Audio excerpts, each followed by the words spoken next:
Good evening everyone. आज है हमारा 23 नवंबर 2024 और ये वीडियो होने वाली है इनिशियल थॉट्स पार्ट 3। इसमें हम लोग डिस्कस करने वाले हैं कि जब हम एक स्टॉक को सेलेक्ट करते हैं बाय करने के लिए या शॉर्ट करने के लिए, तो हमारा क्या प्रोसेस होता है। मैं अपना एक्सप्लेन करूंगा कि मेरा क्या प्रोसेस होता है और हमें क्या क्या चीजें देखनी चाहिए उस टाइम पे। देखो, मार्केट में आपको कोई स्टॉक बिल्कुल टेम्प्टिंग लग सकता है कि माउथ वाटरिंग लेवल पे है, ठीक है, और इसको हमें ले लेना चाहिए। बट समटाइम्स होता है ना, स्टॉक्स जैसे गिरते हुए आ रहे हैं और वो एक लेवल पे आ गए, वहां पे एक सपोर्ट बना दिया है उसने। उसके बाद लेट्स से कि लगा कि नहीं, हमें यहाँ पे इसको ले लेना चाहिए, बाय कर लेना चाहिए। बट हम बाय भी कर लेते हैं, उसके बाद क्या होता है कि वो गिरना शुरू हो जाता है और वो गिरता ही रहता है कई दिन तक। उसके बाद में पता चलता है कि हमने, या तो हम लोग उसमें स्विंग, अगर स्विंग ले रहे थे तो हम लोग उसमें ट्रैप हो गए हैं, या फिर लेट्स से कि अब अगर हमने कोई पोजीशन या फिर कोई स्ट्रेटजी के साथ उसमें एंट्री की थी तो वो काफी नेगेटिव में चली गई। सॉरी। ठीक है, तो आज मैं आपको ये बताऊंगा कि मैं किस तरीके से स्टॉक्स को सिलेक्ट करता हूँ। मैंने अभी कल भी एक वीडियो डाली थी, उसमें मैं कल या परसों मैंने एक वीडियो डाली थी, मार्केट काफी डाउन था, तब मैंने बिल्कुल साफ साफ बताया था कि मैं एसबीआई जब 5% गिर गया था, मैंने बोला था कि मैं एसबीआई को आंख बंद करके बाय कर रहा हूँ। और हुआ क्या, कल 5% ऊपर सीधा सीधा जंप 5% का मारा था एसबीआई ने। और कल दोपहर में भी, हालांकि मैं शॉर्ट डाल नहीं पाया था उस टाइम पे, बट मैंने डाबर लिया था दोपहर में और इसका भी सेम ही था। हालांकि मैंने दोनों ही एग्जिट कर दिए हैं प्रॉफिट में, क्योंकि 2 दिन का वीकेंड है, वॉर चल रहा है रशिया यूक्रेन में, अडानी की न्यूज चल रही है। तो अगर मान लो वीकेंड के टाइम पे कुछ गलत न्यूज आ जाती है तो मार्केट वापस से दोबारा क्रैश मार सकता है मंडे को। अगर आज मार्केट खुला होता तो ऑब्वियसली आज मार्केट शायद 1000 पॉइंट ऊपर होता, क्योंकि कोई न्यूज ही नहीं है, कुछ भी नहीं है, बैड न्यूज अभी तक तो कोई आई नहीं है। बट आज मार्केट नहीं खुला, आज सैटरडे है, कल भी बंद है, तो सैटरडे संडे हो सकता है ओवरनाइट कोई न्यूज आ जाए। इसलिए मैंने टू बी सेफ साइड अपनी पोजीशंस ऑलमोस्ट 60-70% जो मेरी लॉन्ग पोजीशन थी मैंने एग्जिट कर दी है। अभी मैं आपको एक और चीज दिखाता हूँ। मेरी एक पोजीशन निफ्टी के अंदर है, एक बार यहाँ पे दिखा देता हूँ आपको। यहाँ पे देखो, यहाँ पे निफ्टी ना मैंने ट्रैप करा हुआ है, ये आप देख रहे हो। ये दो जो पोजीशंस हैं, अगर इससे ऊपर रहा तो मैं 1:2 में रहूंगा, और अगर इसके नीचे रहा तो भी मैं 1:2 में रहूंगा, और बहुत रेयर चांस है कि मार्केट इसके बीच में एक्सपायर हो जाए। ठीक है, अगर इसके बीच में एक्सपायर होता है तो मैं ट्वाइस लॉस में रहूंगा, क्योंकि मेरी दो पोजीशंस हैं, एक बुल स्प्रेड है और एक बेयर स्प्रेड है।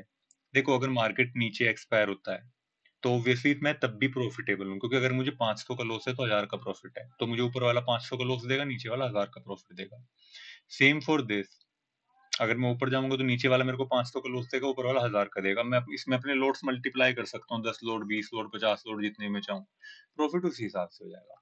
ठीक है, जब मार्केट यहाँ पे गिर रहा था ना, कब गिरा था मार्केट, परसों गिरा था ना मार्केट, हाँ, थर्सडे के दिन, जब ये निफ्टी बहुत अच्छी तरीके से गिरा हुआ था, उस टाइम पे सब लोग, आप अगर टीवी न्यूज देख रहे थे या फिर जितने भी पैनलिस्ट होते हैं टीवी पे, कई सारे बिजनेस चैनल्स हैं उनके, उन सब ने मतलब आफत मचा रखी थी कि निफ्टी अभी 23,000 पहुंच जाएगा, अभी यहाँ पे 22,000 पहुंच जाएगा। कोई कोई लोग 20-20,000 बता रहे हैं कि नहीं, ये तो खराब हो गया, ये हो गया, वो हो गया।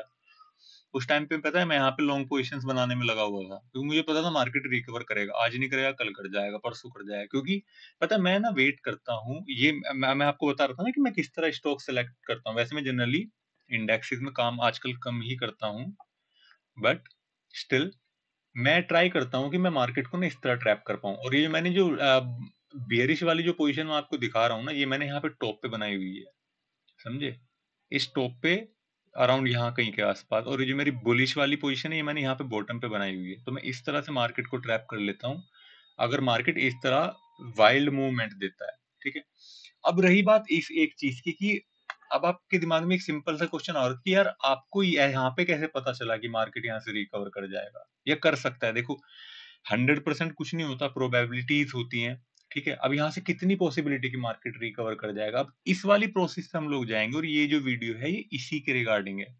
कि आपको पता कैसे चलेगा कि मार्केट यहाँ से रिकवर कर सकता है। ठीक है, अगर आप इनिशियल थॉट्स पार्ट 1 पार्ट 2 देखोगे तो आपको एक चीज मैंने बिल्कुल साफ-साफ बोल रखी है कि मार्केट में ना कुछ काम नहीं करता। आप वॉल्यूम देख लो, एमएसीडी लगा लो, आरएसआई लगा लो, ईएमए लगा लो, आप सपोर्ट रेजिस्टेंस लगा लो, कुछ भी काम नहीं करेगा मार्केट में। मार्केट चलता है सेंटिमेंट्स के हिसाब से, ठीक है?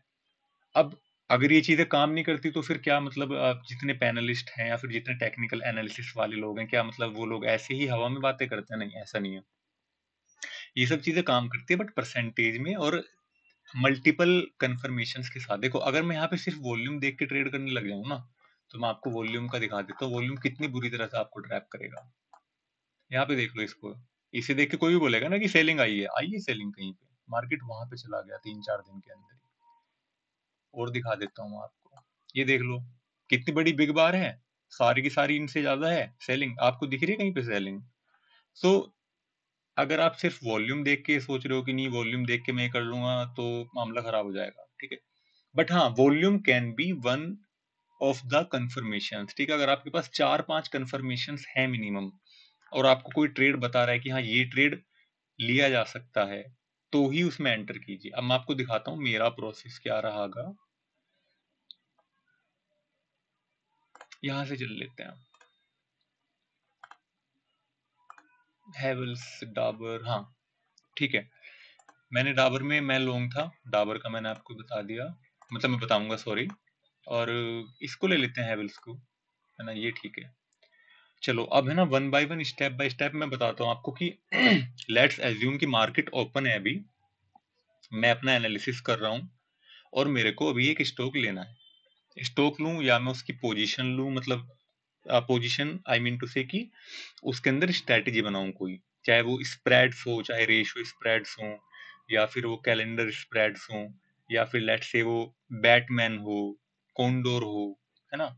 बट उसके लिए मुझे स्टॉक तो सिलेक्ट करना पड़ेगा ना कि हाँ स्टॉक काफी गिर चुका है यहाँ से, अब उम्मीद है कि ये ऊपर जाएगा, उस टाइम पे मैं एंट्री करूंगा, वो मल्टीपल कंफर्मेशन के साथ।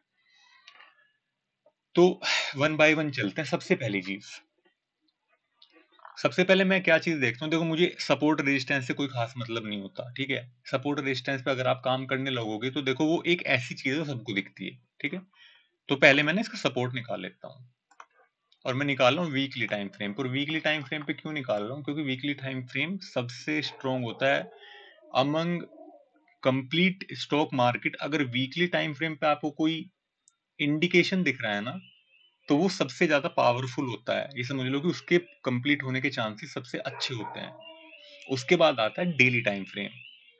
अगर आप स्टॉक्स के अंदर यहाँ पे 5 मिनट, 10 मिनट, 15 मिनट पे काम कर रहे हो ना, समझ लो आप थोड़ा सा आपको टाइम फ्रेम बढ़ाने की जरूरत है, उसे आवरली पे लेके जाओ, आवरली और ज्यादा अच्छा चाहिए डेली पे जाओ, और सबसे बेस्ट चाहिए तो वीकली पे जाओ। मंथली और इसकी मैं बात नहीं कर रहा हूँ, वीकली बहुत ज्यादा होता है।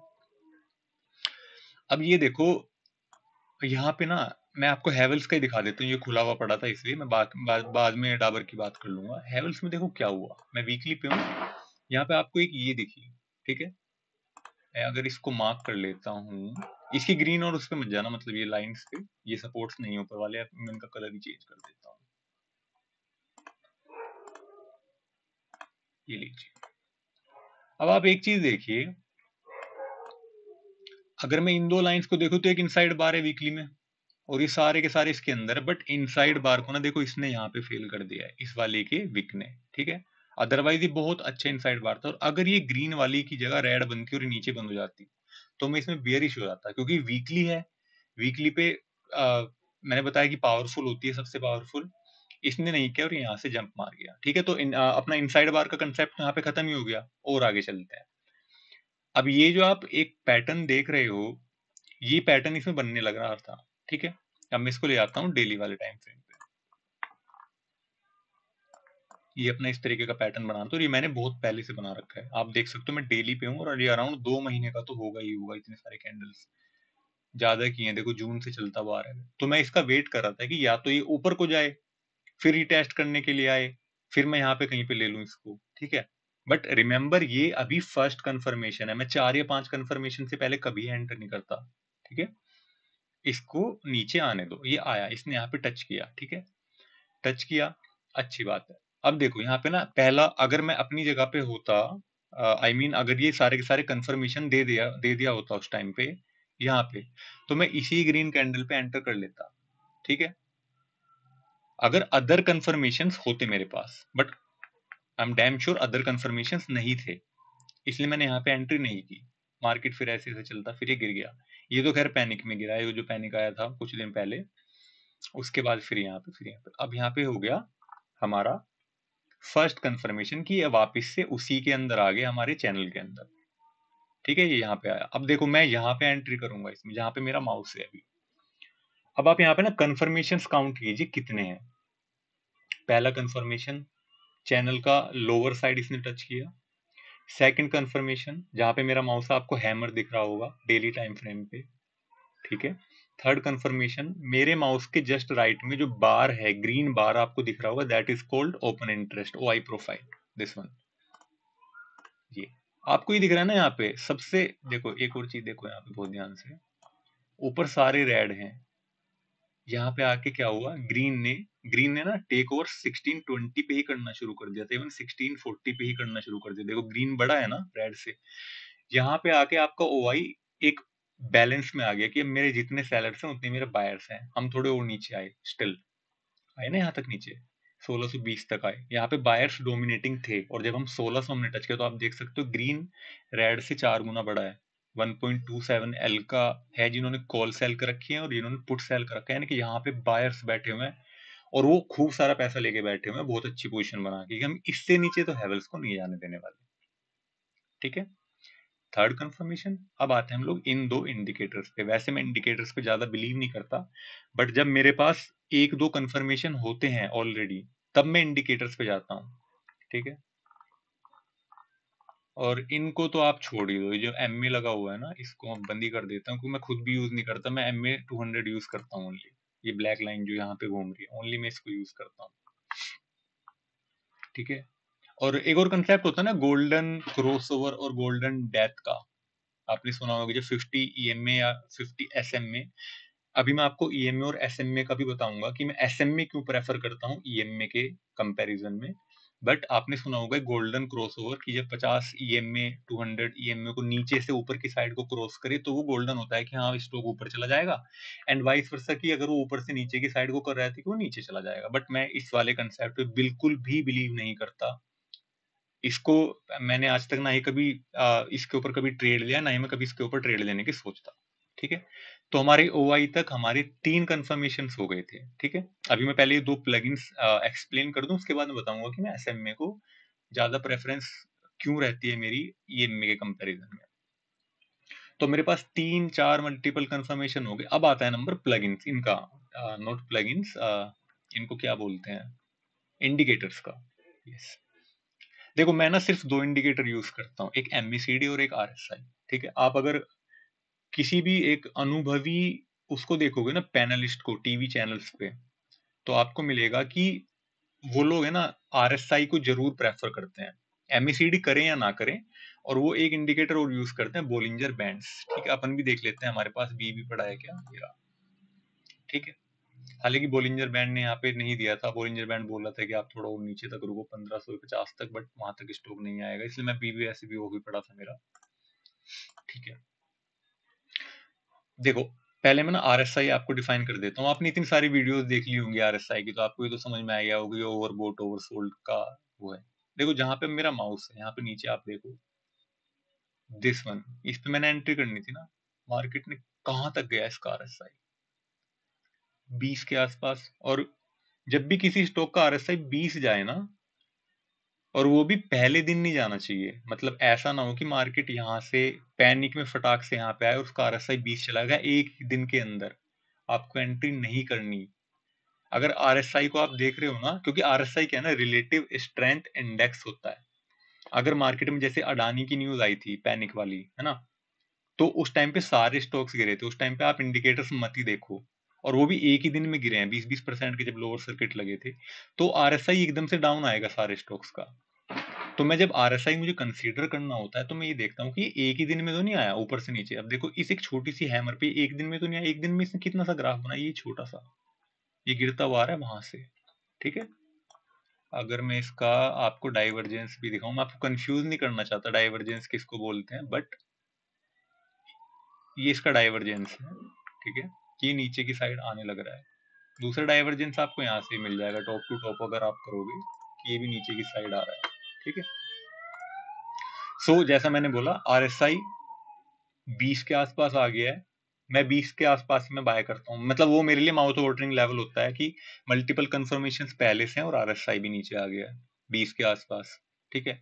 मेरे को उसने यहाँ पे हैमर दिखा दिया, OI प्रोफाइल दिखा दी, मेरे चैनल के नीचे आ गया, तो मेरे पास 4-5 कंफर्मेशन तो वैसे होगी इसमें एंट्री करने के लिए, ठीक है। अब एक बचता है MACD। अब यहाँ पे आप देखना MACD, जैसे मैंने आपको इसका एक ट्रिक बताया ना RSI का कि 1 डे में नीचे नहीं आना चाहिए, मतलब सिंगल डे में नहीं आना चाहिए। आए ऐसे देखो ये गिरता हुआ आ रहा है, first second third fourth fifth 8 9 10 11 12 13 14 15, इसको 15 दिन लगे यहाँ तक आने के लिए, है ना। अब ये ना एक बहुत अच्छा पैटर्न फॉलो करता हुआ रहा है। मैं इस वाले चैनल की बात नहीं करूँ, ये इसने एक पैटर्न जो बना रखा है, वो पैटर्न क्या है कि वो ग्रेजुअली धीरे धीरे धीरे स्लोली नीचे आ रहा है। अब जब कोई स्टॉक स्लोली नीचे आता है ना, एक दिन में झटके से नीचे नहीं आता, क्योंकि झटके से नीचे आएगा ना तो RSI भी खराब कर देगा, MACD भी खराब कर देगा, और वो आपको प्रॉपर इंडिकेशन नहीं दे पाएंगे।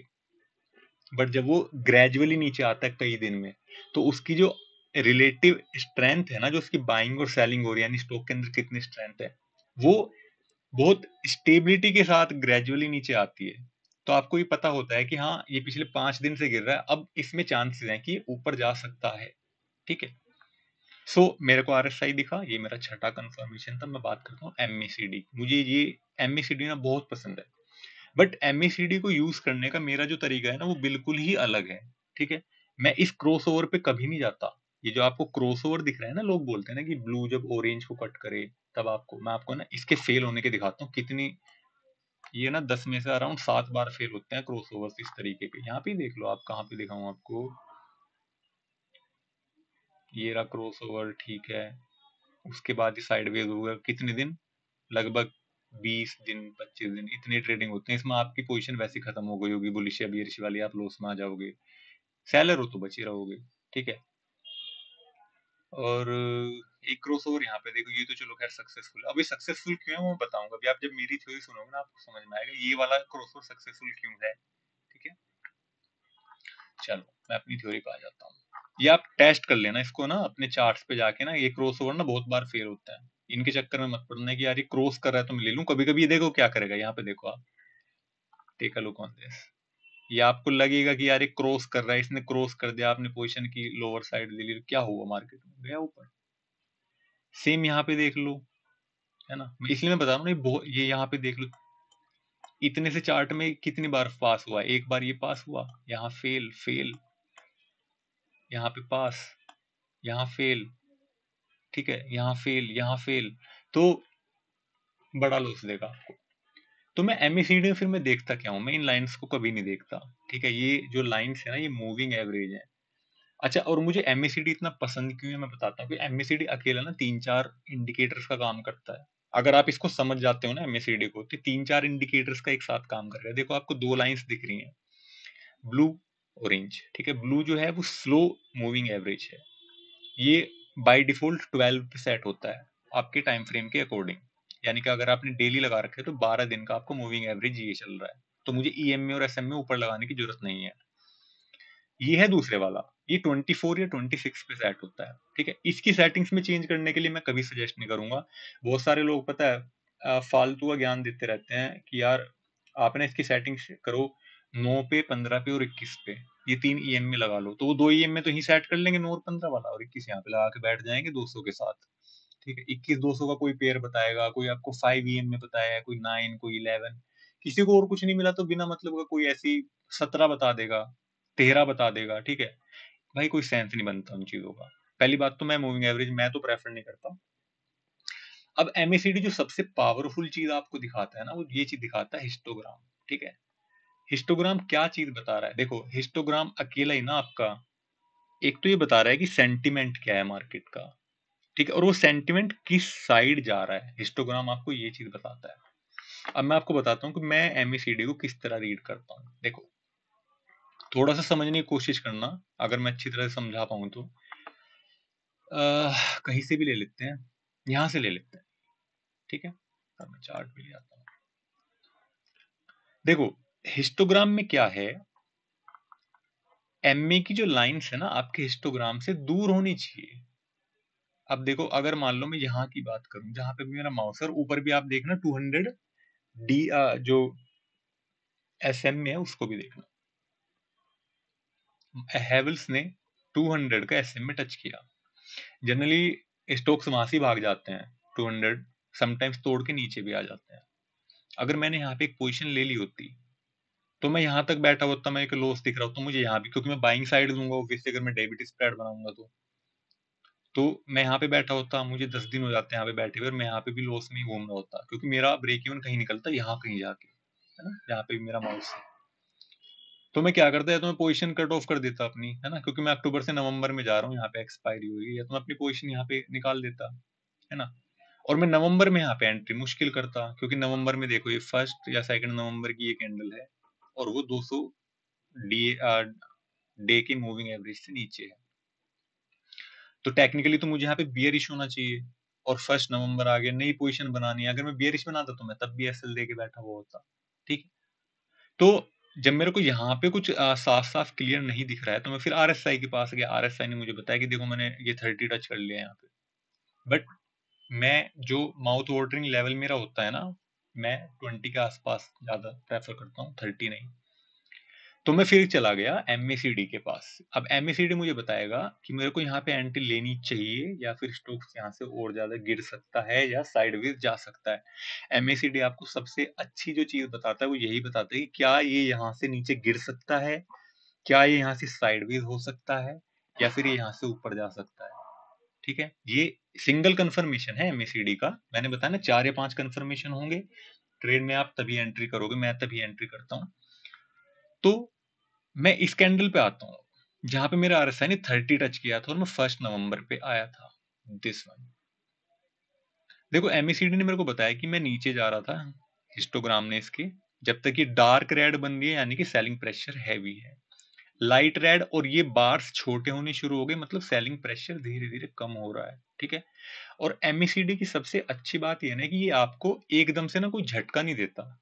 ऐसा नहीं है कि हिस्टोग्राम में एक बार बना तो पिछले वाले से 3 गुना बड़ा बन जाएगा, नहीं, कभी नहीं बनेगा। ये हमेशा ऐसे गोलाई में ही खत्म होता है हिस्टोग्राम, ऐसे करके, है ना, चाहे वो छोटे छोटे बने ये बने देखो, पर वो हल्का सा गोलाई में ही खत्म होगा ऐसे। और यही एमएसीडी को पहचानने का सबसे बेस्ट तरीका है, ठीक है। देखो जहां पे मेरा अभी कर्सर है ना, इस माइनस प्लस के बटन के पास, यहाँ पे आपको, यहाँ पे अभी तक इसके राइट साइड का भूल जाओ, यहाँ तक आपको कहीं पे गोलाई दिखी है अभी तक? प्रॉपर नहीं दिखी ना। बट अगर मैं आता हूँ यहाँ पे, जहाँ पे अब मेरा माउस है, दिस वन, आपको यहाँ पे एक गोलाई दिख रही होगी, यहाँ एक गोलाई में जा रहा है, दिस वन, इसको क्रॉस करने ही वाला है और ये गोलाई में चल रहा है, ठीक है। और ये डेली टाइम फ्रेम है तो ये धीरे धीरे बनता है, डेली टाइम फ्रेम बहुत रोबस्ट होता है। यहाँ पे इसकी गोलाई बन रही है, यहाँ पे इसका कम हो रहा है, तो यहाँ पे मेरी एंट्री हो जाएगी। मैं क्रॉसओवर की बात नहीं कर रहा हूँ, क्रॉसओवर चाहे बने चाहे ना बने, मैं एमएसीडी की बात करूं, जिस दिन ये यहाँ तक आ जाएगा ना कि बार्स बिल्कुल खत्म होकर बिल्कुल एंड तक आ गए, उस दिन मेरी एंट्री होगी, उसके बाद आप देख सकते हो हैवेल्स कहाँ पे गया है, ठीक है। सेम इधर यहाँ पे आ जाओ, यहाँ पे मैं एंट्री नहीं करता, अगर मैं यहाँ पे होता मैं यहाँ पे एंट्री नहीं करता, क्योंकि मैंने बताया ना हिस्टोग्राम से दूर होनी चाहिए लाइंस, ये दूर नहीं है तो हिस्टोग्राम के ऊपर वो क्रॉस करके जा रही है, तो मैं इसको छोड़ देता, कोई बात नहीं, अगर ये अच्छा ट्रेड भी होता तो भी कोई बात नहीं है, छूट जाता एक ट्रेड, कोई इशू नहीं। 181 है मेरी वॉच लिस्ट में, एक छूट जाता कोई इशू नहीं है, 181 में से 180 तो बाकी है ना, उनमें ढूंढ लेंगे। अब देखो जैसे ये था, ये हिस्टोग्राम से काफी दूर है, वो छोटा हो रहा है, तो ये मेरे लिए एक परफेक्ट एंट्री थी। ये था हमारा एमएसीडी का लॉजिक। अब अगर मैं इसकी ही बात करता हूँ डाबर की, अभी थोड़ी सी बात डाबर की भी कर लेते हैं कि डाबर में मैं बुलिश क्यों हुआ था, और मैंने एक मैं एसबीआई और ओपन कर लेता हूँ, क्योंकि मैंने एसबीआई में उसको बिल्कुल परफेक्टली बॉटम पे पकड़ा था यहाँ पे। तो अब यहाँ पे मैंने एसबीआई भी ओपन कर लिया है और मैंने यहाँ पे डाबर भी ओपन कर लिया है। इसमें आपको कंफर्मेशन में बता चुका हूँ कितने सारे कंफर्मेशन होते हैं हमारे पास जब मैं किसी ट्रेड के अंदर एंटर करता हूँ। अब सिर्फ एक लास्ट चीज बचती है कि हमें एक लास्ट जो हमें, क्योंकि ये तो बात होगी चार्ट की, चार्ट में क्या क्या चीजें दिखाई दे रही हैं। अब जो मेन एक लास्ट चीज बचती है वो बचती है कि हमें मार्केट में क्या दिखाई दे रहा है। तो मैं मार्केट पे चलता हूँ एक बार के लिए। ये मेरा एक टेस्ट अकाउंट है। टेस्ट अकाउंट मतलब रियल मनी के साथ डील होता है बट सिंगल लोड पे होता है। मेरे पास 2 टेस्ट अकाउंट है और मल्टीपल डीमैट्स हो रहे हैं जिन पे मैं काम करता हूँ। बट यहाँ पे मैं ये सिर्फ सिंगल लोड के लिए, तो वीडियोस बनाने के लिए या फिर लेट्स से अगर मेरे को कोई स्ट्रेटेजी टेस्टिंग करनी होती है तो मैं यहाँ पे उनके लिए काम करता हूँ। हाँ, तो मैं आपको बता रहा था कि लास्ट में हमें, जब मैं यहाँ पे आऊंगा अपने टर्मिनल पे अपना ऑर्डर एग्जीक्यूट करने के लिए, तो मेरे पास एक लास्ट कंफर्मेशन, मुझे क्या चीज चेक करनी है। देखो, हर एक, लेट्स से कि मैंने एसबीआई और डाबर को अपनी वॉच लिस्ट के अंदर ऐड कर लिया है, तो यहाँ पे एक होता है कि हमें मार्केट की डेप्थ दिखाई देती है। मार्केट डेप्थ क्या है, ठीक है, 0.5 डेप्थ देता है, और बाकी अदर हैं वो 10, 20, 50 तक भी हैं। इंडिया के अंदर बहुत सारे ब्रोकर जो 50 डेप्थ तक भी देते हैं।